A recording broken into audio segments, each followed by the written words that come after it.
So as we prepare to chant the refuges,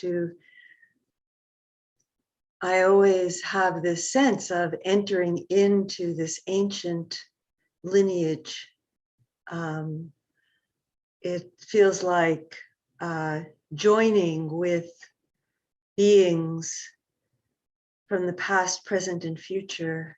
All the many beings who have taken refuge in these precious jewels of Buddha, Dharma, and Sangha, with the intention of becoming free from suffering, becoming liberated from the habit mind that causes us to create division within ourselves and between ourselves and others. So I invite you to really enter into the spirit of intention, connect with your intention as you understand it, as you would express it, what brings you here, and what is your vision, your view for your practice, and aligning yourself with all of the monastics, all of the lay people who have engaged in taking refuge.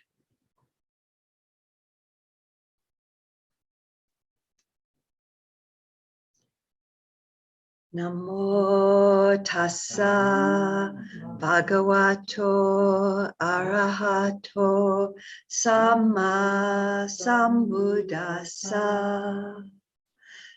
Namo tassa bhagavato arahato samma sambuddhassa.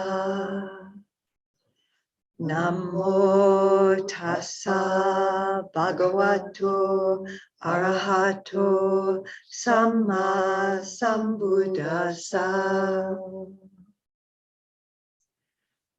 Buddham saranam gacchami.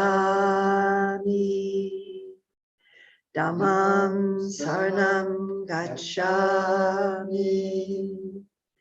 Sangham saranam gacchami. Dutiyampi Buddham saranam gacchami. Dutiyampi Dhammam saranam gacchami. Dutiyampi Sangham saranam gacchami. Tatiyampi Buddham saranam gacchami. Tatiyampi Dhammam saranam gacchami. Tatiyampi Sangham saranam gacchami.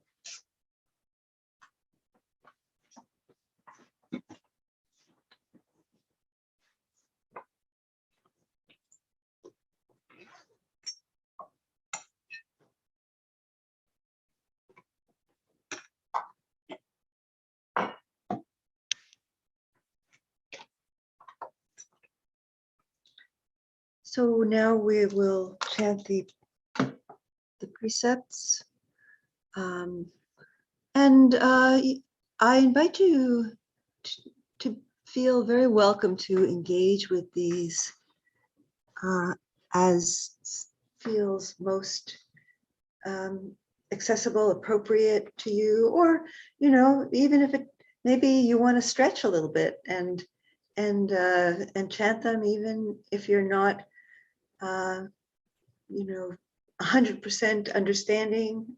And I think it takes a long time to understand these. We practice our way into them. And I'm going to pause between each one and And I invite you to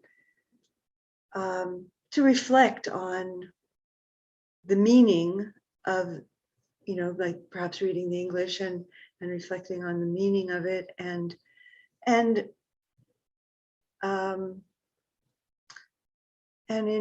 inviting also, or opening up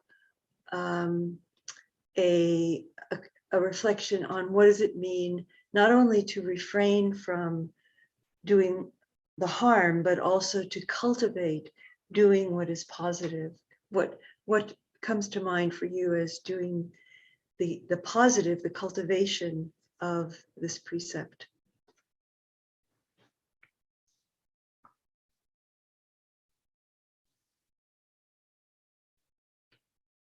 Panatipata Veramani Sigapadam Samadhiyami.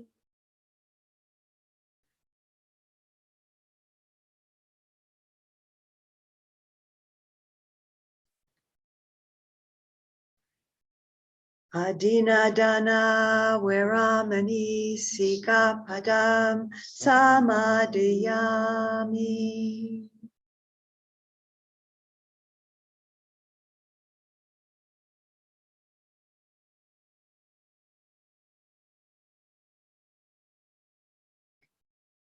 Kamesu Michachara Veramani Sigapadam Samadhiyami.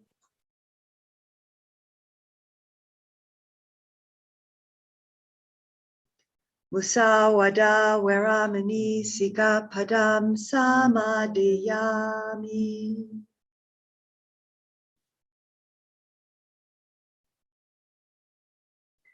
Sura Maraya Maja Pamadatana Veramani Sigapadam Samadhiyami.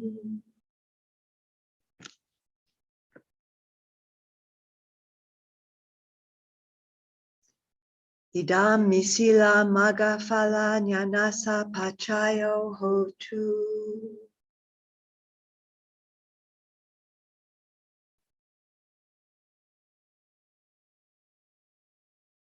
Sadhu, sadhu, sadhu, anumodami.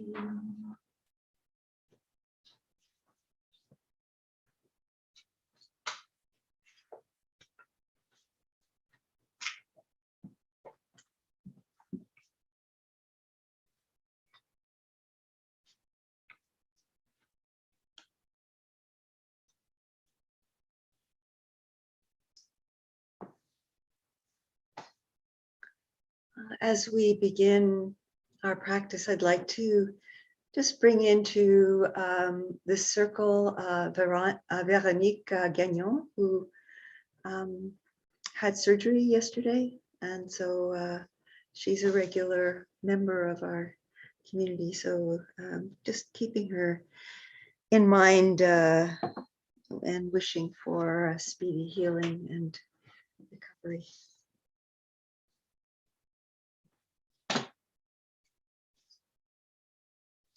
And bringing in also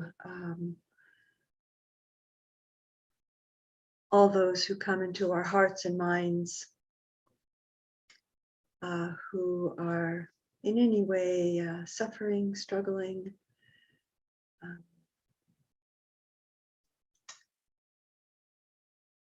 that this practice may be of benefit in as it extends in widening circles into the space surrounding us, and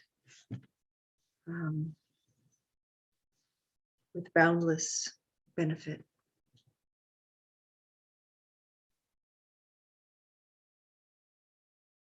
So as we begin our practice,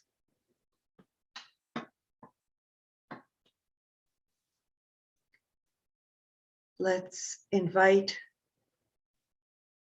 our attention to gather in the body.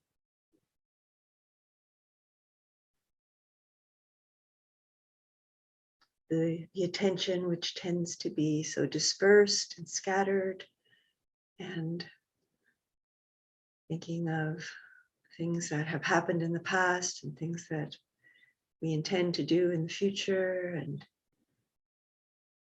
all the commentary and narration and comparison and judgment, all of those, the chattering of the mind. We can, without a sense of pushing that away, we can collect our attention into the space of embodied awareness.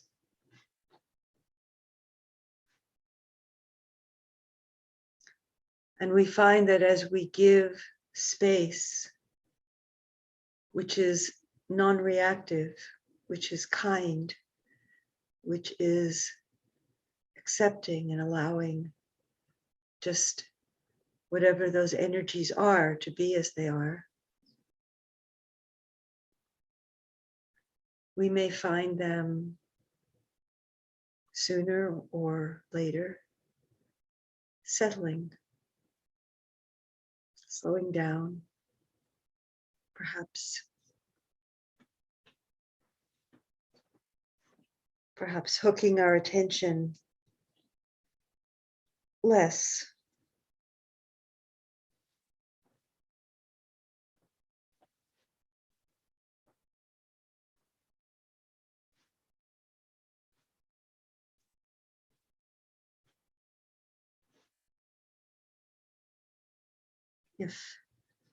If feeling the breath is an accessible entry point for you, you might feel the breath, perhaps beginning by feeling it in a particular place in the body where it's most accessible.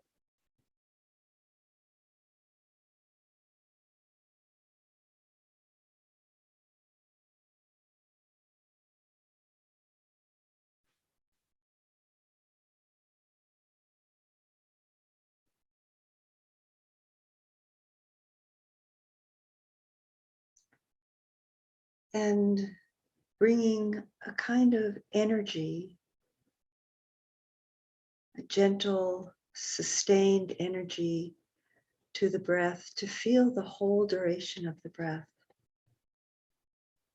the whole in-breath, the pause at the end of the in-breath, the release of the whole out-breath, beginning, middle, end.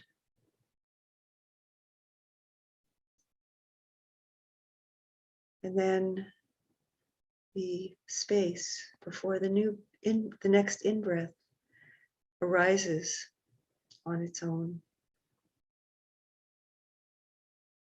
not controlling the breath, just letting the body breathe.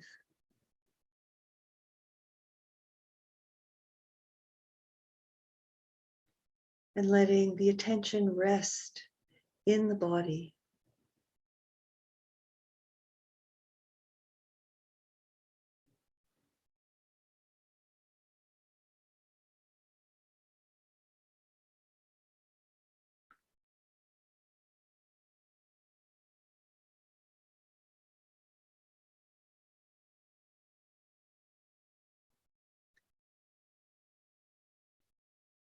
This sense of resting.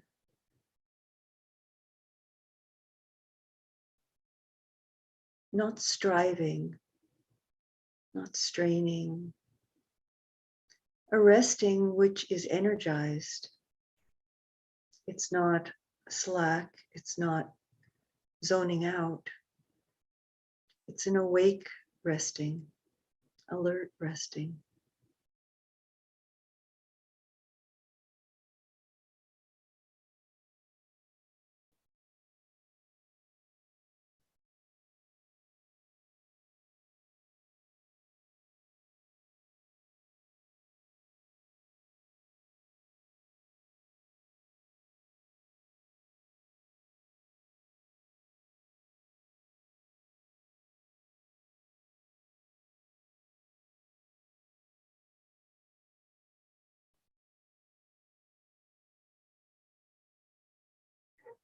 So that alertness is connected to sati, to mindfulness. Mindfulness notices when the mind drifts and comes back, coming back to connecting with the body.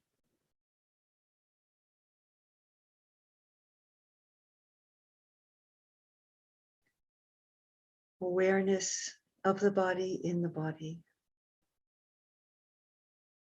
The breathing.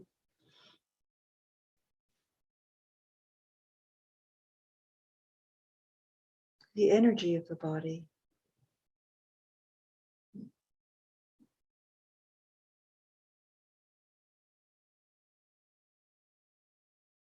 And as your attention begins to stabilize a bit,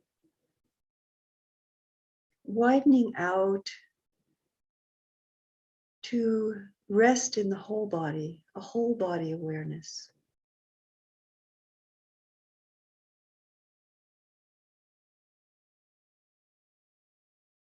Perhaps some parts of the body are more in awareness, other parts of the body may feel more in shadow. And that's perfectly fine. But there is a way of just including, both by having a sense of the comportment of the body, how the body is configured, and also a sense, the inner experience of the body, the energy of the body, the sensations, the feelings of contraction perhaps, or expansion, or warmth or coolness, tingling, tenderness, soreness.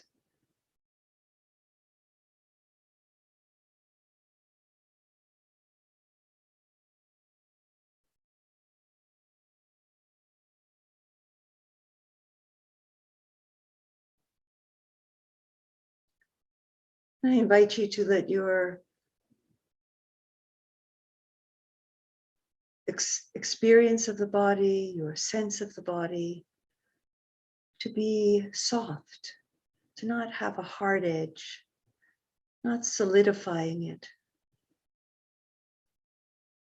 opening to the sense of the permeability of the body, the way the body is an open system, breathing through the pores as well as through the nostrils, taking in warmth, energy, and also releasing it.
As the breath helps us to enter into awareness of the body, we can notice if there are places in the body where we're holding tension. And we can gently invite the body to relax, to begin to release. A gentle invitation.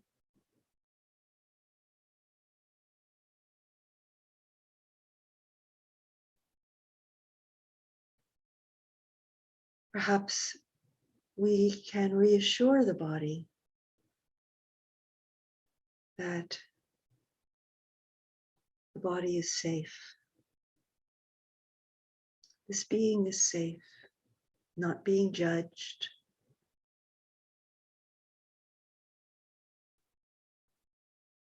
Nothing that needs to be performed or achieved.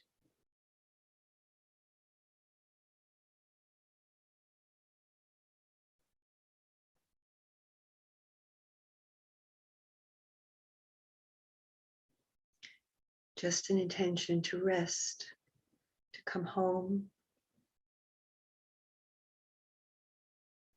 to be present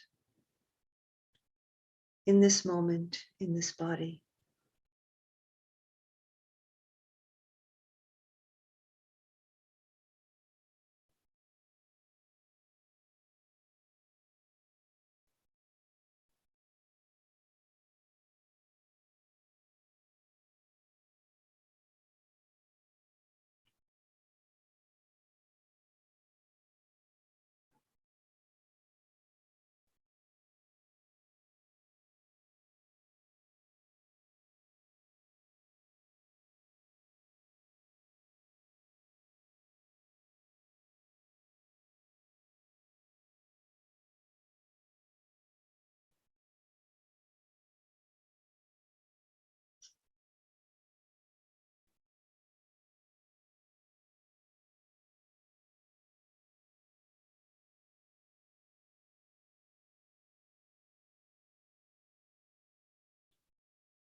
As you notice, the attention gets hooked into thinking or fantasizing or narration or whatever. And we tend to train the mind to just disconnect from that, what we call a distraction, and return to the breath.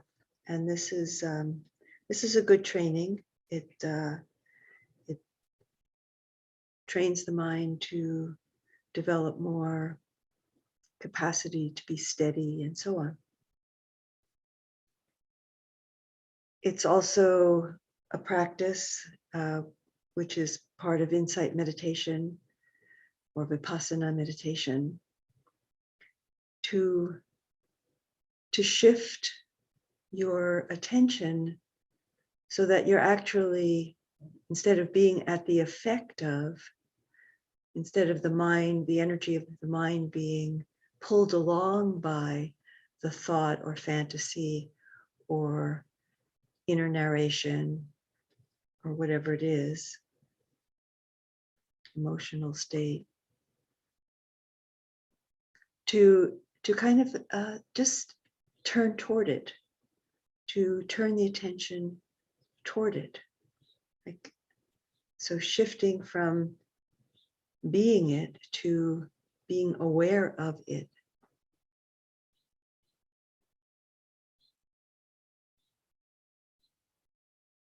And in that way, we come to see and understand and have insight into the nature of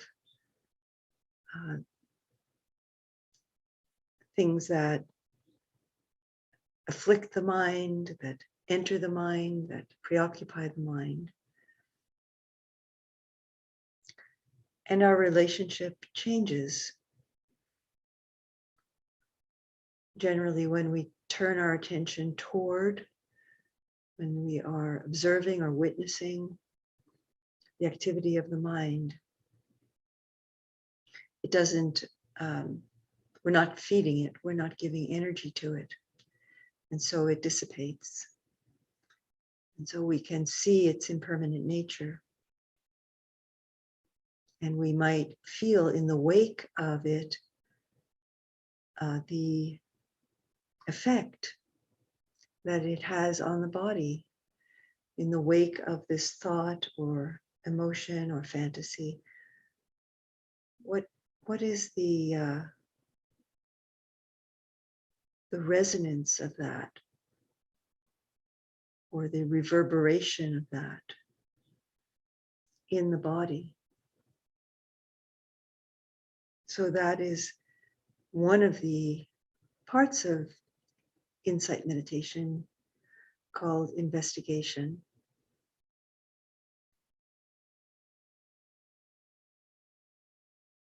Which we cultivate and practice more and more as the steadiness of the mind develops.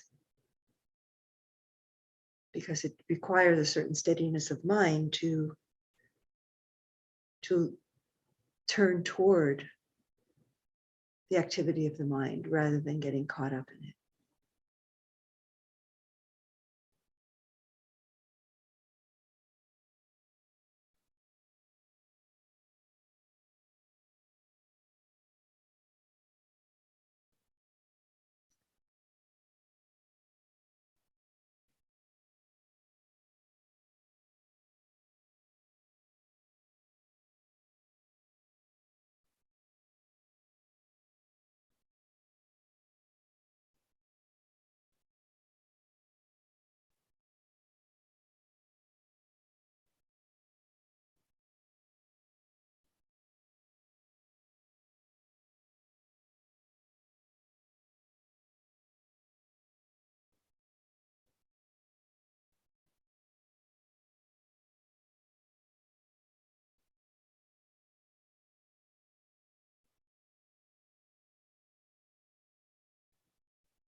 As we come to the end of our sitting practice, or standing or lying down, whatever position you're in,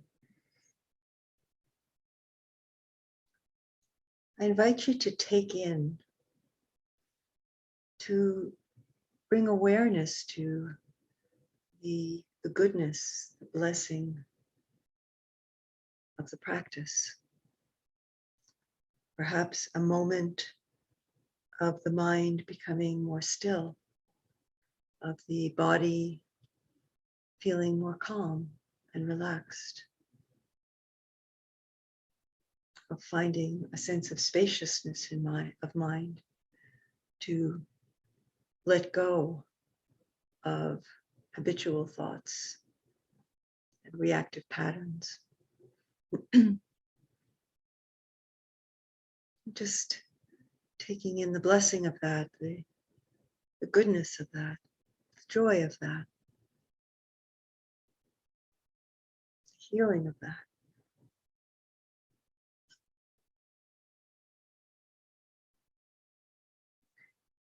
And then we have the opportunity at the end of our practice, or any moment in our lives, to share these blessings with all beings, with the beings around us, with the beings of this cyber Sangha, this who we're gathered with in time and extended space,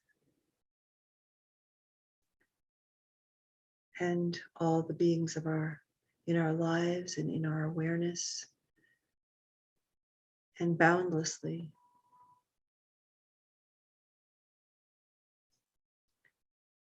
May the blessings, the merit, the beauty of our practice and our lives serve and support the happiness, well-being, and liberation of all beings.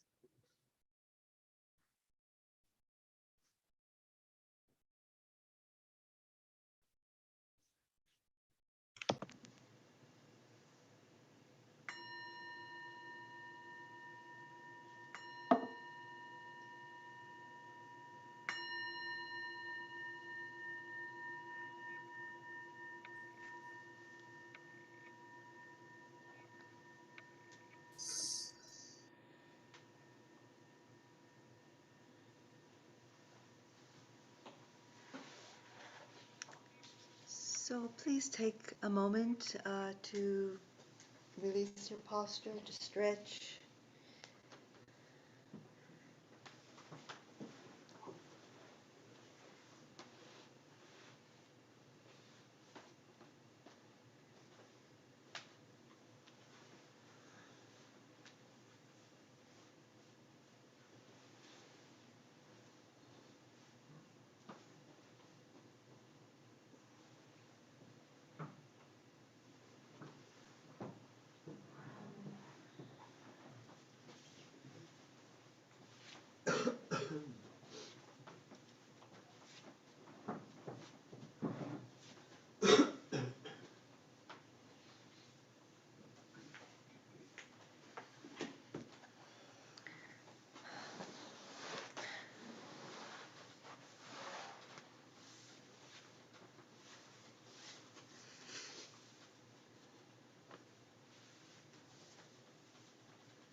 I'm just trying to open up a document to share.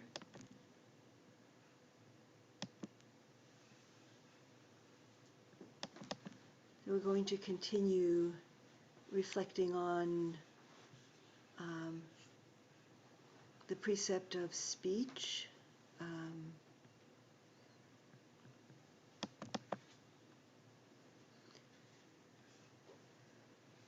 and not causing harm through our speech.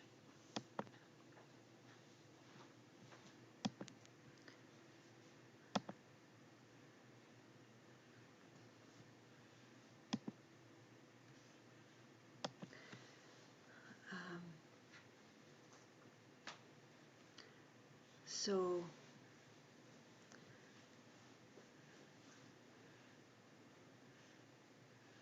So last week we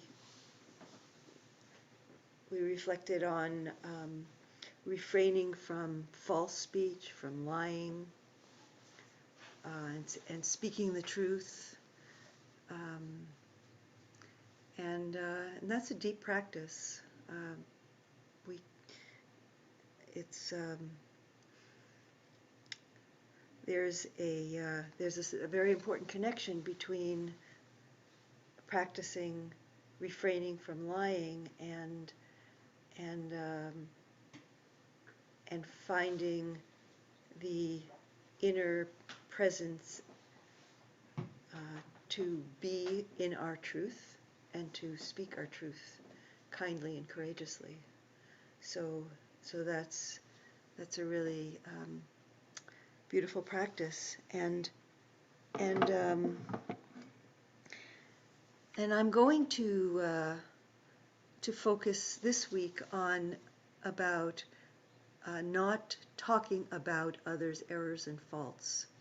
So that's part of the practice of speaking truthfully and speaking kindly. I'm going to read out the part that's written in blue under the fourth precept. Um, it's the Zen Peacemaker's iteration of this precept. And in the Zen, in the tradition, not blaming or talking about others' errors and faults um, is written as a separate precept uh, to really highlight it and give it a lot of importance. In the early Buddhist tradition, or Theravada, we it's in the discourses, so it's elaborated more in the discourses, so it's not actually in the precepts. So this is a very beautiful way of expressing this. Peacemakers throughout all space and time realize loving kindness. So this Zen peacemakers is this aspiration to be a peacemaker in our lives. And so we call ourselves peacemakers because that's our aspiration. This is the practice of not talking about others' errors and faults. So one of the ways of realizing loving kindness is the practice of not talking about others' errors and faults. Accepting what each moment offers, I will realize that I am not separate from any aspect of life. So that's the piece that I'd like to focus on for a few minutes today.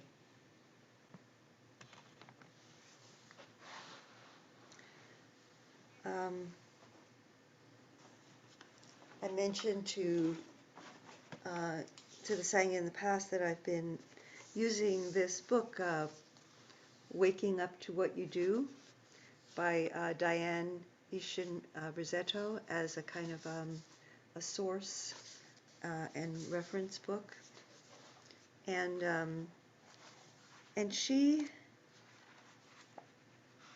uses an expression to talk about. I forgot to bookmark it.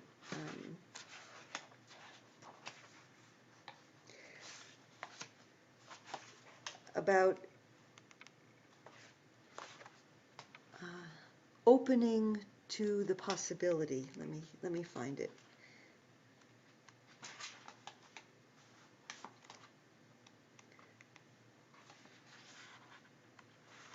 I take up the way of speaking of others with openness and possibility.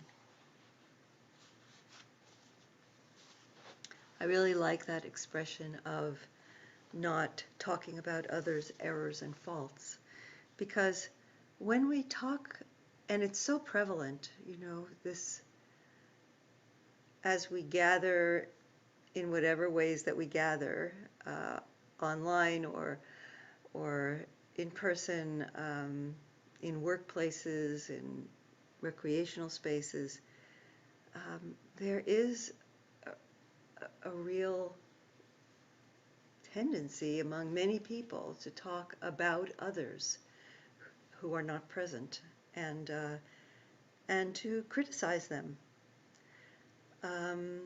And it is really a practice not to get pulled into this, but to maintain this attitude toward everyone of openness and possibility.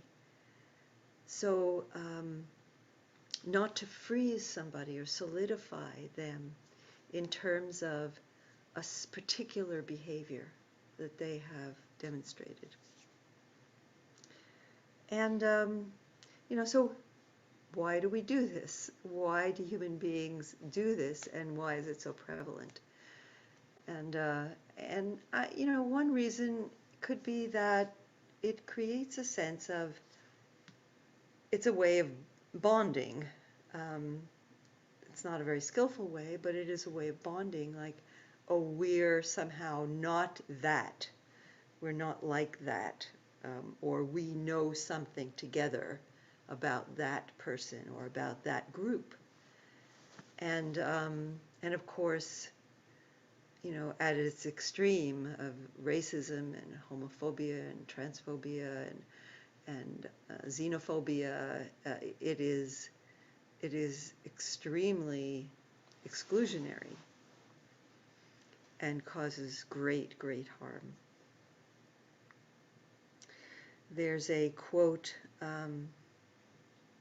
from James Baldwin, which is so beautiful.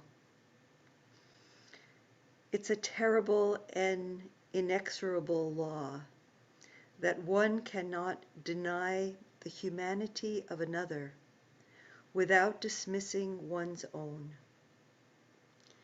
In the face of one's victim, one sees oneself.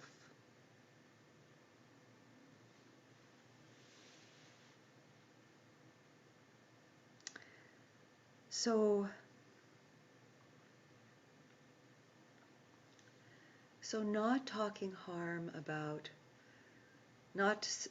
harmfully or critically or judgmentally about others, does that mean that we never say anything about anyone which is critical or which points out some harm that's been done? So no, it does not mean that. But can we train ourselves to talk about the behavior rather than the person, rather than solidifying a person into that unskillful behavior? If we have experienced harm from another, it certainly does not mean keeping secrets or feeling that we are limited, that we're not allowed, that it's wrong to speak about the harm we have experienced and to share that with another or others who can support us in our healing, and also to perhaps, if necessary and appropriate, if this person is in a position to harm others, to speak in a way that warns and protects against the harm that this person could inflict on others. So, so it doesn't mean keeping secrets. The challenge is, can we, first of all, within our own minds and hearts, not solidify someone into their harmful actions, but maintain a view that they too have Buddha nature. They are part of life, and that what is harmful, and they are, whatever they are doing that is harmful and acting out, how they're acting out the harm, assuming that they are truly doing that we have that capacity as well. We perhaps we've cultivated other things that have protect us from acting out in that way. And sometimes when we hear, because others have spoken critically of others, of another, we don't always know that it's true. So we can always, as well, keep, how have we heard this information? And if we have not witnessed it ourselves, if we have not experienced it ourselves, perhaps we can hold a certain spaciousness around whatever we have heard, recognizing that it's something that we've heard, and so it's like this wisdom and discernment is always called for in what do we do with this information. One of the things that Diane Ishin Rossetto brings up in her book that I found really helpful is that when we are critical of others, of some behavior, we can ask ourselves, what am I requiring of that person? Say we're critical of somebody because they were perhaps dismissive of something we said. We said something and they maybe waved us off or didn't listen. So we can ask ourselves as we, so when we criticize that person, maybe we say, oh, that person is dismissive. So we're creating, maybe solidifying around it. And where is that coming from? It's coming from our own indignation, our sense of self, that we don't want to be dismissed, we want to be listened to, we expect that we should be listened to, we expect that this person should listen to us and consider the valuable thing that we have to say. It might be very valuable. It might be very smart and interesting. But we expect that. And when we impose our expectation and our requirements on life, on our relationships, then we're in conflict with what is. So the expectation is that I should always be listened to, and what's happening is that my comment or my remark is being not listened to and waved off or dismissed. And so that is the truth of this moment. That is the truth of this moment. And I might not be comfortable with it, So I'm speaking of that particular example because it's something I just recently experienced. I was visiting my mother in New York, who I love very dearly, and we get along great. But quite a few times, I tried to say something to her and she dismissed it. So, so there, I was feeling dismissed. And, she's 97 years old, and I don't know how many visits I have with her. So, so that is the truth of this moment, that we're together and that I love her, and she's dismissing me. She's just dismissing, not me, she's dismissing what I said. So that's important distinction. She's dismissing something I said. She's not interested, or she doesn't want to let it in, or whatever. And so that's the truth of this moment. So instead of creating a self and other in that moment and a conflict, can I just allow that and be with that? And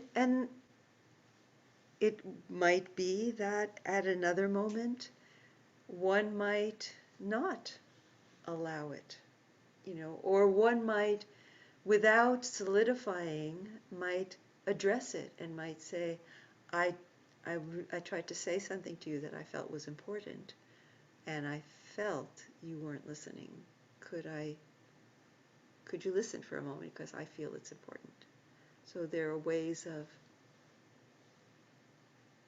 not creating that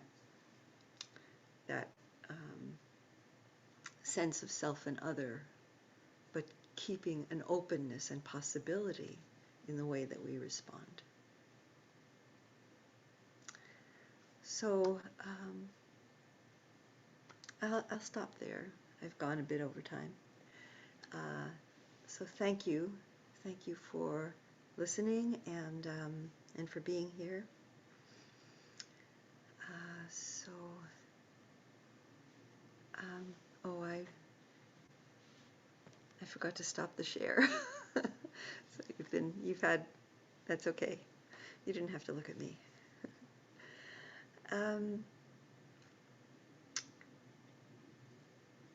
So thank you for coming, and